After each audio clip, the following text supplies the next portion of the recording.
ግሪክ እስከ ሮማ ድረስ የተፈሩና የተከበሩ ነበሩ ነው የሚሉት እነዚህ ህንደኬዎቻችን። በጣም ትፈራ ትከበር የነበረች ናትና በጦር ሜዳ የሚተካከላት አልነበረም። ከያዘችው በኋላ አንተ ዓለምን ያስከው እስክንድር ንጉስ ዛሬ ደግሞ ባንዲት ሴት ተያዝክ እንዳለችው ይጽፋል። አሌክሳንደር ዘ ግሬት እቺን ኢትዮጵያዊ ሴት እንደጠየቃትና የሐዋርያት ሥራ ምዕራፍ 8 ቁጥር 27 ላይ እነሆም ህንደኬ የተባለች የኢትዮጵያ ንግስት አዛዥና ጀንደረባ የነበረው ወታደሮቹን ሁሉ ካሸነፈች በኋላ የእስክንድርን አንገቱን በመቁረጥ ወደ ገደል እንደምትጥለው ነግራው እንደነበረ ይሄ ዊሊያም ሊዮሃንስበሪ ያትታል።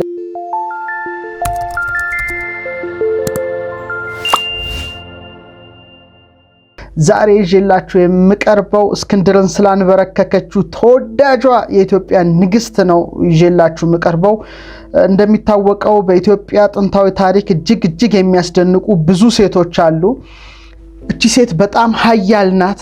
እንደምታውቁት ከኑቢያ ጀምሮ ያለውን ስልጣኔ፣ ከናፓታ ጀምሮ ያለውን ስልጣኔ፣ ከመርዌ ጀምሮ ያለውን ስልጣኔ ብዙዎቻችሁ ታውቁታላችሁ የሚል እምነት አለኝ። የኢትዮጵያ ክብር፣ የኢትዮጵያ ገናንነት ምን ያህል ቦታ እንዳደረሰ ጥንት ኢትዮጵያ ታሪክን የሚያጠና ሁሉ የሚያውቀው ነው። ለምሳሌ ያህል እንኳን ከናፓታ በመቀጠል መርዌ ከ546 ማለት ከክርስቶስ ልደት በፊት እስከ 154 ዓመተ ምህረት ድረስ እንግዲህ ለ700 ዓመታት በኢትዮጵያ ስር ሆና ገናና ከተማ ጭምር እንደነበረች ይታወቃል። በጣም በዛ ዘመን ደግሞ የተነሳ አንድ ታላቅ ንጉስ አለ። ዓለም ሁሉ የሚያውቀው ጀብዱነቱን የመሰከረለት ታላቁ እስክንድር ነው። እንግዲህ እስክንድር ቅድመ ልደተ ክርስቶስ 356 ዘመን ላይ የተወለደ በ323 ዓመተ ዓለም ቅድመ ልደተ ክርስቶስ ያረፈ ከመቄዶንያ ወደ አሶር፣ ወደ ፋርስ፣ ወደ ህንድ እያለ ሲያስገብር የቆየ ገናና ንጉስ ነው። በፊት ትምህርት ቤት እያለው በጣም ደስ ከሚሉኝ መጻሕፍት መካከል የእስክንድር መጻሕፍት ነበረ። ብራናውን አነብ ነበረ። በተለይ ዜና እስክንድር እጅግ ከሚያስደስተኝ መጽሐፍ ውስጥ ነውና የእስክንድርን ጀብዱ ዓለም ላይ እንዴት እየዞረ ያስገብር እንደነበረ ኃያልነቱ እንግዲህ የእስክንድርን ገናንነት ሁላችሁ ታውቃላችሁና ይሄንን ሳነብ በጣም ጀብደኝነቱ ይገርመኝ ነበረ እና ዜና እስክንድርና ሌሎች መጻሕፍት ስመለከት ግን እንዴ እስክንድር እንደዚህ ምን አይነት ጀግና ነው ብዬ ስደምም ለካ እስክንድርን ደግሞ ያስደነገጠች አንዲት ኢትዮጵያዊት ንግስት ላይ በድንገት አይኔ ያረፈ። እቺ ንግስት ቅንዳቄ ናት። እስቲ ስለ እስክንድር ግን ቀድሜ ልንገራችሁ ኩራን ተመልካቾቻችን። እንግዲህ እስክንድር መቄዶንያን፣ አሶርን፣ ፋርስን፣ ህንድን በሙሉ የገዛ ገናና ንጉስ ሲሆን የሚደንቀው አህጉራችን አፍሪካ ድረስ በመምጣት ግብፅን ከፐርሺያኖች ነጥቆ ያው እጅ እንዳደረገውላችሁ ታውቃላችሁ። በቆይታውም እስክንድሪያን መስርቷል። በእስክንድር እስክንድሪያ ተብላለች ይላሉ የኢትዮጵያ ሊቃውንት። ለምሳሌ በቄሳር ቂሳሪያ፣ በፊልጶስ ፊልጵስዩስ፣ በቆስጠንጢኖስ ቁስጥንጥንያ የሚል እንደተሰየሙ በእስክንድር እስክንድሪያ ተብላለች። እንግዲህ እስክንድሪያንም የመሰረተ ነው። እኔ ግብፅ ከ6 ዓመት በፊት ሄጄ እስክንድሪያ ከተማን ጎብኝቻለሁ። ታሪካዊት ከተማ ናት። እስክንድር የመሰረታት እና ብዙ ፈላስፎች ይኖሩባት ስለነበረ እስክንድሪያን በሃይማኖትም በፍልስፍናም በብዙ መልኩ የምትታወቅ በመሆኗ ሄጄ ለማየት አስብ ነበረና ተሳክቶልኝ ሄጄ እስክንድሪያንም ጎብኝቻለሁ። እና እስክንድሪያ ድረስ መጥቶ እዚህ ግብፅ ድረስ መጥቶ እንዴት ኢትዮጵያን ሳይወር ቀረ? ይሄ በጣም የሚያስደንቅ ነገር ነው። ኩራን ተመልካቾቻችን የምነግራችሁ እና እስክንድሪያን ሲመሰርት በቃ ታላቅ አድርጓት ስለነበረ ከሱ ረፍት በኋላ በበጥሊሞሳዊ ስርወ መንግስት በጣም የበለጸገች መዲና ነበረች። ከእስክንድር ረፍት በኋላ ከ35 ከ30 ቅድመ ልደተ ክርስቶስ ያው የበጥሊሞሳዊ ስርወ መንግስት ተገዢ እንደነበረች ሁላችንም እናውቃለንና እንዴት ግብፅ ድረስ መጥቶ እስክንድር ኢትዮጵያን እንዴት አልያዘም የሚለው ነገር ብዙዎችን ያስገርማል። እና ያልያዘበትም ምክንያት ከአንዲት ብርቱ ተዋጊ ንግስታችን የተነሳ እንደሆነ ነው ታሪክ ጸሐፍት የጻፉት። በተለይ ካሊስቴስ በተባለ ጸሐፊ የተዘጋጀ አንድ የጥንት ታሪክ እንደሚነግረን ታላቁ እስክንድር በኢትዮጵያ ስር ያሉትን መንግስታት ለማንበርከክ አቅዶ ከእስክንድሪያ በመቀጠል ወደ ኢትዮጵያ መጥቶ ነበር ይላል። ሆኖም ግን እቅዱ በኢትዮጵያዊቷ ተዋጊ ንግስት በጀግናዋ ቅንደቄ ተሰናክሎበታል በማለት የታሪክ ጸሐፊ ጽፏልና እቺ ንግስት ማናት? ብዙዎቻችሁ እንደምትጓጉ ሙሉ እምነት አለኝና ስለቺ ንግስት ያወቅኩት አንደኛ አንድ ብራና ሳነብ ነው። ብራናው አለኝ፣ እሱንም በኋላ ጠቅሷለሁ። ዮሐንስ መደብር የሚባል የታሪክ ጽሁፍ ነው፣ ጥንታዊ ጽሁፍ ነው እና እዛ ላይም ታሪኳ ተጠቅሷል። ከሀገራችን ጸሐፍት ለምሳሌ ተክለ ጻድቅ መኩሪያም አንስተዋታል፣ ሌሎችም አንስተዋታል። እስቲ ስለዚህ ቅንዳቄ የተወሰነ ነገር ልንገራችሁ። እንደ ታሪከ ነገስት ኒካውላ ቅንዳቄ ሶስተኛ ለ10 ዓመት ነው የነገሰችው ከክርስቶስ ልደት በፊት ከ333 እስከ 323 ክርስቶስ ሊወለድ 333 እስከ 323 ዓመት ሲቀረው ነው የነገሰችውና 10 ዓመት ኢትዮጵያን መርታለች። እና እቺ እንደ ተክለ ጻድቅ መኩሪያ የኢትዮጵያ ታሪክ መጽሐፋቸው በግሪክም በላቲንም በቅብጥም ስሟ ካንዳስ ወይም ካንታቂ ወይም ካንዳቂ ይላታል ብለው ይጽፋሉ። በግዕዝ መጻሕፍት ደግሞ ህንደኬም ትባላለች ይላሉ። በዮሐንስ መደብር መጽሐፍ ደግሞ ቅንዳቅስ ብሏታል ብለው ጽፈዋል። በታሪከ ነገስታችን ኒካውላ ቅንዳቄ ይላታል፣ ቅንዳቄ ይላታል። እንግዲህ ቅንዳቄ የሚል ወይም ህንደኬ ማለት ንግስት ናት ማለት ነው ይላሉ በጣም አንዳንድ የታሪክ አጥኚ ፊሎሎጂስቶችና ሁሉም ንግስታት ጥንት ይህን ማዕረግ ይዘው ነበር ነው የሚሉት። እነዚህ የኢትዮጵያ ህንደኬዎች በጣም ከወንዶች ነገስታት የማይተናነስ ስልጣን ነበራቸው። በተለይ ንጉሶችን ይመርጡ እንደነበረ እነዚህ የታሪክ ጸሐፍት ይጽፋሉ። በራሳቸው መብት ገዢዎች ነበሩ። ከንጉሱ ጋራ ከእይታ ባለፈ ከጎኑ ሆነውም ጭምር ይገዙ ነበረ እና የስልጣናቸው ዘመን ግን ክርስቶስ ልደት በፊት ተነስቶ እስከ 115 ዓመተ ምህረት ድረስ ዘልቆ እንደነበረ ነው የሚነገረው። እና እነዚህ ንግስታት ኢትዮጵያውያት ንግስታት በጣም በውትድርና የተካኑ ነበሩ ነው የሚለው ታሪኩ። በጣም በጊዜውም የነበሩ ኢትዮጵያውያን በሴቶች ተዋጊዎችም ጭምር ያምኑ ነበር ነው የሚለው። በጣም እነዚህ ሴቶች ጠንካሮች ነበሩ፣ በቁመታቸውም የገዘፉ ነበሩ። ደግሞ በጣም ሁሌ በሚያምር አለባበስ የሚዋቡ ነበሩና በጣም በኢትዮጵያም በሀገራቸውም በሌሎችም ዓለማት እስከ ግሪክ እስከ ሮማ ድረስ የተፈሩና የተከበሩ ነበሩ ነው የሚሉት እነዚህ ህንደኬዎቻችን። ለምሳሌ የነ ካሲዮፒያ የነ አንድሮሜዳ ገናንነት እስከ ግሪክ እስከ ሮማ ድረስ እንደተሰማ እነ ፕሊኒ ጭምር ምን ያህል ጽሁፍ እንደጻፉ ብዙዎቻችሁ ታውቃላችሁ። ኩራን ተመልካቾቻችን በተለይ አንድሮሜዳ 1 እና 2 ያነበባችሁ እና በጣም በውትድርና የተካኑ ነበሩ። በዚያው ልክ ደግሞ በተልባ እግር ልብስ የሚያጌጡ ሐር የሚለብሱ ነበሩና በጣም የተፈሩ በጣም የተከበሩ ነበሩ የኢትዮጵያውያት ንግስታት። እንግዲህ ህንደኬዎች ነው የሚለውና እና አሁን ያለን ኢትዮጵያውያት እህቶቻችን እስቲ ይሄን ነገር በደንብ አድርገን እንድናስተውለው ፈልጋለሁ። እና በተለይ በቀዳማዊ ፕሊኒ ዘ ኤልደር ብዙዎቻችሁ ታውቁታላችሁ።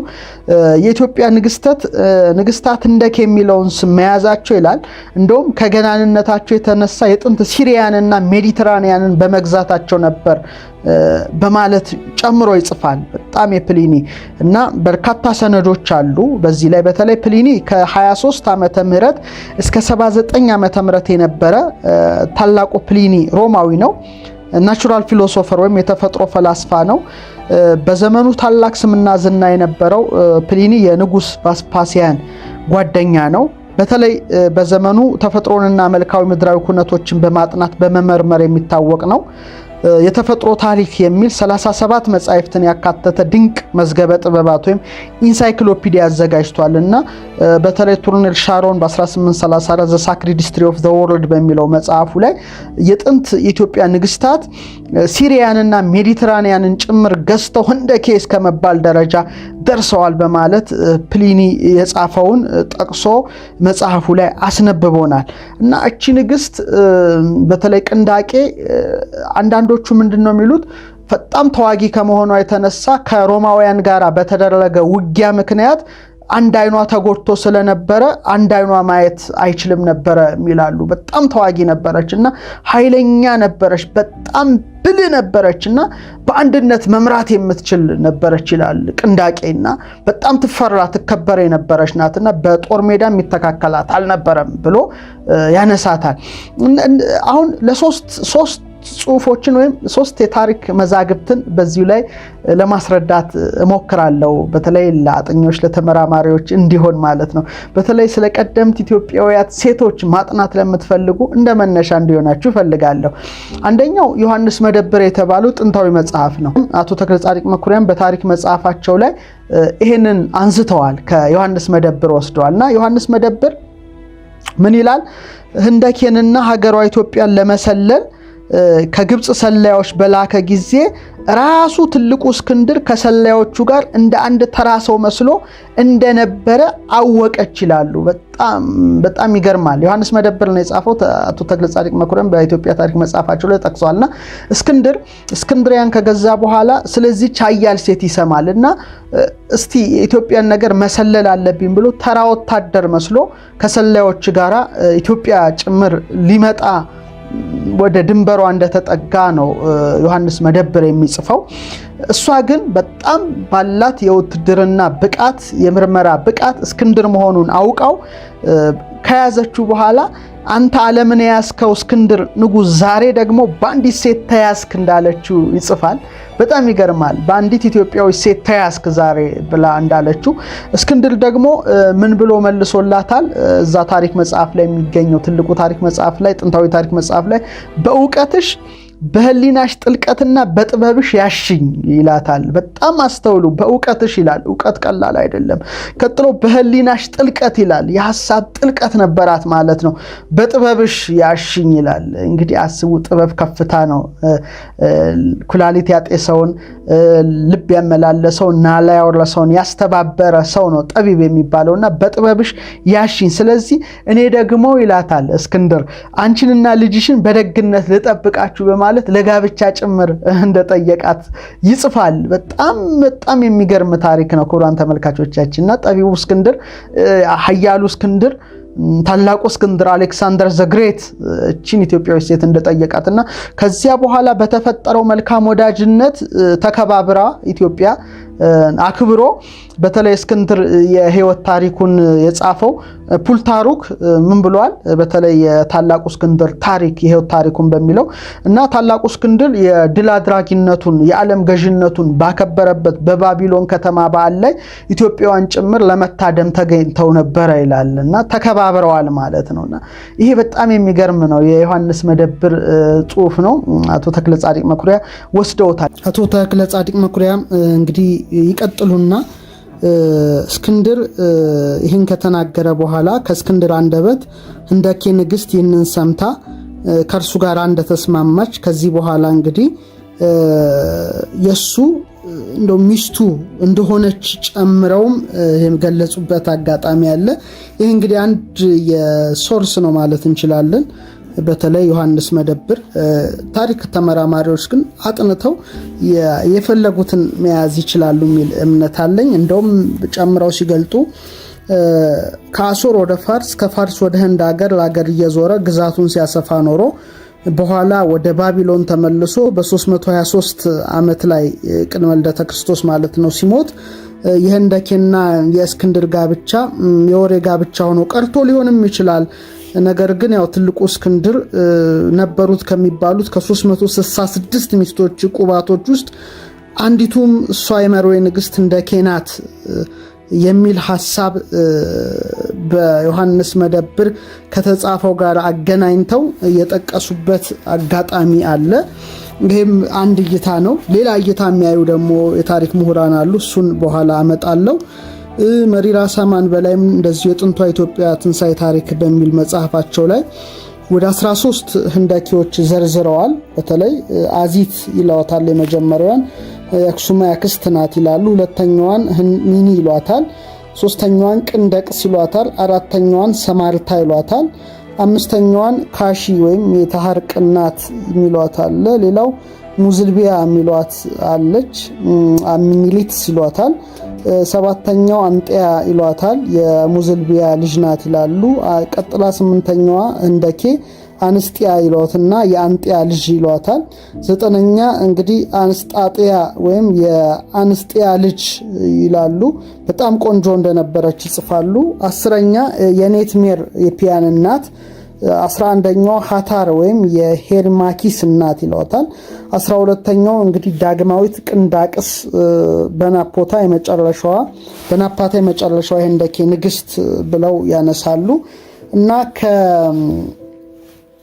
ይህን ካሉም በኋላ እስክንድር የፋርስ ንጉስ ዳሪዮስ ግብጽን ወርሮ መቄዶንያንም ሊወር ሲመጣ እስክንድር ተዋግቶ እንደመለሳቸው ከዚያም ውሎ ሲያድር ፋርስን ወርሮ ለራሱ ግዛት ለማድረግ እንደተነሳ በፋርስ ገብተው የነበሩት ግብጾችን ተዋግቶ በድል አድራጊነት ፊንቂ ሄዶ ጢሮስን ተዋግቶ ይዞ ለራሱ ግዛት እንዳደረገ የግብጽ ህዝብንም ከፋርሶች ግፍና በደል የተነሳ እስክንድርን በደስታ በእልልታ እንደተቀበሉት እሱም ደግሞ ከወርቅ የተሰራ ጸናጽል ከፋርሶች ወታደሮች የማረከውን ደግሞ ለነሱ እንደሰጣቸው እቺ የናፓታ 12ኛው ህንደኬ ንግስት ደግሞ በዚህ ግብር ላይ ተገኝታ በታላቅ ክብር የወርቅ ዘውድ እንደደፋችለት የራኩዲ ህዝቦችም የተለያዩ የወርቅ ጌጦች እያመጡ ገጸ በረከት እንዳቀረቡለት ራኩዲ ይባል የነበረውን ከተማ በስሙ እስክንድሪያ እንዳለው እንግዲህ ጨምረው ጽፈዋል ማለት ነው። መሪራ ሳመን በላይ በዚህ ጽሁፋቸው ላይ ልክ እንደ ተክለ ጻድቅ መኩሪያ ታሪክ መጽሐፍ አይነት ይጽፋሉ። በተለይ ዋዜብ በነገሰ በ11 ዓመቱ ወደ ኑቢያ ወርዶ እስክንድሪያ ሰራዊትን ያጼ ዋዜብ ጽዋ ሰራዊት ለጦርነት እንደተዘጋጁ በመካከላቸው ደግሞ ንግስት ህንደኬ ሁለተኛይቱ አስታራቂ ሆና በሁለቱ መካከል ስለቆመች ናፓታ ቴፕ ታህታይ ግብጽ ለባቢሎን ለጊዜው ለመቄዶንያ ንጉስ ለእስክንድሪያ እንደሆነ የናፓታ ንግስት ህንደኬ 12ኛይቱ ቅንደቅስ ከእስክንድር ከ360 ሚስቶች ዳግማዊት ቅንዳቅስ ሚስቱ እንደሆነች ጨምረው ጽፈዋል። በጊዜው ያ ህግ የነበረ እንደሆነ ይታወቃልና ይሄንን ጽፈዋል። እንግዲህ መመርመር የኛ ፈንታ ነው። ሌሎቹ ደግሞ በአንጻሩ ያነሳሉ። እንደውም ከድንበር ጭምር እንዳባረረችው የጻፉትን ደግሞ ቀጥለን ደግሞ እስቲ እንመልከተው ክቡራን ተመልካቾቻችን። ሌላው የጥቁር ስልጣኔ ጥፋት እንዴት እንደጠፋ ሲቪላይዜሽኑ እንዴት እንደጠፋ በሚናገር አንድ ጽሁፍ ላይ በተለይ ቻንሰለር ዊሊያምስ ነው የጻፈው። በጣም ተቀባይነት ያለው ሰነድ እንደሚያትተው ይላል። ታላቁ እስክንድር እንደመጣ በሰማሽ ጊዜ ይላል የኢትዮጵያዊቷ ንግስት ቅንዳቄ ወታደሮቿን ሰብስባ በአባይ ወንዝ ዳር በማሰለፍ እርሷን በሁለት የአፍሪካ ዝሆኖች ላይ በዙፋን ላይ ሆና እስክንድር ብቅ እስከሚል ድረስ ጠበቀች ነው የሚለው። እና ታላቁ እስክንድር በዚህ ሴት ምክንያት ኪሳራ እንዳይገጥመውና የማይበገር የአሸናፊነት ጉዞውን ግን ለመተው አልፈለገም። ግን በሷ ለመረታት ስላልፈለገ ንግስቷን ከወታደሮቿ ጋር በመሆን በዝሆኖቿ ላይ ተቀምጣ ሲመለከት እስክንድር ወታደሮቹን ከአባይ ወንዝ ዳር አቁሞ ወደ ግብጽ ተመለሰና እሷም ደግሞ ወደ ኢትዮጵያ እንዲገባ አልፈቀደችለትም ነበር ነው የሚለው ይሄ ታሪክ ጸሐፊ። እንደውም እንዳይንቃቸው ጭምር አስጠንቅቀው ነበር ነው የሚለው። እና ስለዚህ እስክንድርም ምክሯን ሰምቶ ወደ ግብጽ አምርቷል በመፍራት ነው የሚለው ወደ እስክንድሪያ ከተማው ብሎ ይሄ ታሪክ ጸሐፊ ይጽፋልና እጅግ ያስገርማል። ይሄ በጣም የሚያስደንቅ። ሌላው ታነበቡት መካከል ከባህር ማዶ ጻፍት ዊሊያም ሊዮሃንስበሪ የጻፈው ነው። መጽሐፉም እንዳጋጣሚ ሆነው አለኝ። እይታው ምን ይላል? እስክንድር ይላል እስክንድር ከቅንዳቄ ጋራ በከፊል ተገናኝተው ተነጋግረዋል ነው የሚለው። እንደ ዮሐንስ መደብር ያለ ይመስላልና ቅንዳቄ ምን አለችው?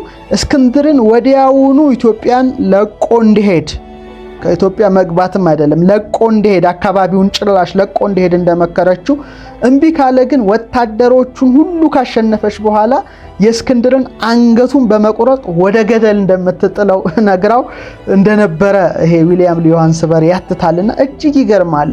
በጣም ነው የሚደንቀኝ ይሄን ታሪክ ሳነብና ይሄን ታሪክ ለልጆቻችሁ ማስተማር ይኖርባቸዋል ወላጆች የሚል እምነት አለኝ። ምን ያህል ታላላቅ ሴቶች እንደነበሩ ለዚህ ነው እንግዲህ የሐዋርያት ሥራ ምዕራፍ 8 ቁጥር 27 ላይ እነሆም ህንደኬ የተባለች የኢትዮጵያ ንግስት አዛዥና ጀንደረባ የነበረው በገንዘቧም ሁሉ የሰለጠነ አንድ ኢትዮጵያዊ ሊሰግድ ወደ ኢየሩሳሌም መጥቶ ነበር ይላልና እስከዛ ጊዜ ድረስ ህንደኬ የሚለው የኢትዮጵያ ንግስታት መጠሪያ ሆኖ እንደተጠቀሰ ራሱ ቅዱሱ መጽሐፍ ይመሰክራልና ከዚች ሴት ምን ተማራችሁ ውድ ኢትዮጵያውያን ሴቶች? በተለይ ዛሬ ለሴቶች ነው ይህን ፕራሃ ግብር የማቀርበው። ምክንያቱም ኢትዮጵያ እንደነ ካሲዮፒያ የመሳሰሉ እንደነ አንድሮሜዳ የመሳሰሉ ሰማይን ተመልክተው ከዋክብትን ሰፍረው ለክተው በስማቸው ያስጠሩ ሴቶች ያለፉባት ሀገር ናት። ስለዚህ ካሲዮፒያ እንድትሆኑ ኢትዮጵያውያን ሴቶች ያስፈልጋል። እንግዲህ ዘመኑ የእውቀት ዘመን ነው፣ የጥበብ ዘመን ነው፣ የማስተዋል ዘመን ነው። ስለዚህ ኢትዮጵያውያን ሴቶች ልክ እንደ ካሲዮፒያ እስቲ ሰማዩን ለመመርመር ሞክሩ፣ ለማየት ሞክሩ። መመርመር ብቻ ሳይሆን ለልጆቻችሁ ለማስተማር ሞክሩ። ወደ ሰማይ ተመልካቾቹን በእይታ ከፍ ከፍ በሉ። እንግዲህ ሴቶቻችን ብዙ ጊዜ ሴትነት ሲነሳ በማጀት በምን ተብሎ ነው የሚታሰበው? ግን አይደለም። ኢትዮጵያውያን ሴቶች በዚህ ደረጃ በልዕልና ወደ ሰማይ በመመልከት ደረጃ ነበሩና ካሲዮፒያን እንድትሆኑ እና አንድሮሜዳ እንድትሆኑ መልእክቴን አስተላልፋለሁ። እንደ ንግሥተ ሳባ ደግሞ ጥበብን ፈላጊ ሆና ሀገር አቋርጣ ሄደች ናት። አስቡ፣ ከኢትዮጵያ እስከ ኢየሩሳሌም ድረስ በእንቆቅልሽ ትጠይቀው ዘንድ ቅኔ አዋቂዎች ነበሩ ማለት ነውና ጥበብን የምትጠሙ ሆኑልን ኢትዮጵያውያን ሴቶች። በቃ በዚህ ከፍታ እንድትረማመዱ ኢትዮጵያ ራሱ ትፈልጋለች። ከዚህ በኋላ እንደነ ካሲዮፒያ ቀና ብላችሁ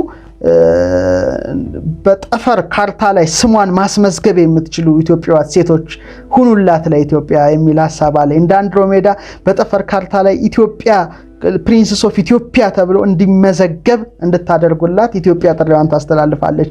እንደ ንግሥተ ሳባ ደግሞ ረጅም መንገድ ለጥበብ የምትሄዱ የምትጓዙ በጣም ብርቶች እንድትሆኑ ኢትዮጵያውንም ትጠራቸዋለች ይመስለኛል። በዚህ መልእክቴ ላይ በእንቆቅልሽ ማይደፈሩ ራሳቸው በቀላሉ ሊገለጹ የማይችሉ ይልቁኑ ሌላውን ጥበበኛ የተባለውን እንግዲህ ታላቁን ሰሎሞን በጥበብ መፈተን የሚችሉ ብዙ ንግሥተ ሳባዎች እንድትበዙላት ሀገራችን ትፈልጋለች። እንደ ቅንዳቄ ደግሞ ጀግና እንድትሆኑላት ትፈልጋለች። እስክንድርን አንገትን ነው አሊያ መቆርጠው እንዳለችው በጥበብሽ በህሊናሽ ምጥቀት ያሽኝ ብሎ እስክንድር እስኪያደንቃት ድረስ እንደደረሰች በሁሉም ዓለም የምትደነቁ፣ የምትከበሩ፣ የምትፈሩ ለሀገራችሁ በጎ የምታደርጉ እንድትሆኑ በዚህ አጋጣሚ ምኞቴንም ገልጻለሁ። ሐሳቤንም ለእናንተ አቀርባለሁ።